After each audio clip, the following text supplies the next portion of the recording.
Japan కి hello చెప్పబోతున్న NTR. Telugu తారలు Japan లో బాగా వేస్తున్నారు. ఈ మధ్య తెలుగు సినిమాలు అక్కడ తరచూ విడుదలవుతున్నాయి. బాహుబలి చిత్రాల తర్వాత ఆర్ఆర్ఆర్, కల్కి, 2898 ఏడి తదితర చిత్రాలు అక్కడ విడుదలై మంచి వసూలు సొంతం చేసుకున్నాయి. ఆర్ఆర్ఆర్ సినిమాతో ఎన్టీఆర్ జపాన్ ప్రేక్షకులకు మరింత చేరువయ్యారు. ఆయన కథానాయకుడిగా నటించిన దేవర పార్ట్ 1 మార్చి 28న విడుదల కానుంది జపాన్ లో. ఈ సందర్భంగా ఆ సినిమా ప్రచార కార్యక్రమాల్లో బిజీ అయిపోయారు ఎన్టీఆర్ గారు. ఆన్లైన్ లో అక్కడ మీడియాతో ముచ్చటిస్తూ ప్రచారం చేస్తున్నారు. విడుదలకు ముందు జపాన్ కూడా వెళ్తున్నారంట ఎన్టీఆర్. కొరటాల శివ దర్శకత్వంలో తెరకెక్కిన ఈ చిత్రం మంచి విజయాన్ని సొంతం చేసుకున్న సంగతి తెలిసిందే. ఎన్టీఆర్ డబుల్ ఫోర్స్ చేయగా జాన్వీ కపూర్ కథానాయకగా నటించిన దేవర ప్రచార కార్యక్రమంలో పాల్గొంటూనే రాబోతున్న ఎన్టీఆర్ తన కొత్త సినిమా కోసం రంగంలోకి దిగేందుకు సన్నద్ధమవుతున్నారు. ప్రశాంత్ నీల్ దర్శకత్వంలో తెరకెక్కుతున్న ఈ చిత్రం ఇటీవలే ప్రారంభమైంది. మార్చి నెలలోనే ఈ సినిమా చిత్రీకరణ కోసం కెమెరా ముందుకు వెళ్తున్నారు. అంటే మార్చి నెలలో ఎన్టీఆర్ బిజీ అన్నమాట.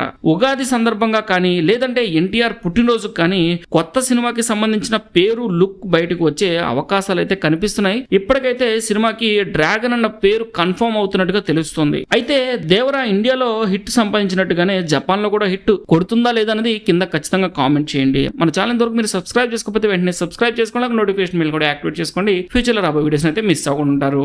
మంచి నాన్ వెజ్ పచ్చళ్ళ కోసం చూస్తున్నారా? అయితే మోడర్న్ పచ్చళ్ళు మీకోసం అనమాట. చాలా టేస్టీగా ఉంటాయి. కింద నుంచి నెంబర్కి అయితే ఫోన్ చేసి ఆర్డర్ చేసుకోండి. ఎక్సలెంట్ గా ఉంటే డెలివరీ ఛార్జెస్ ఎక్స్ట్రా మీ ఇంటికి డైరెక్ట్ గా వచ్చేస్తాయి.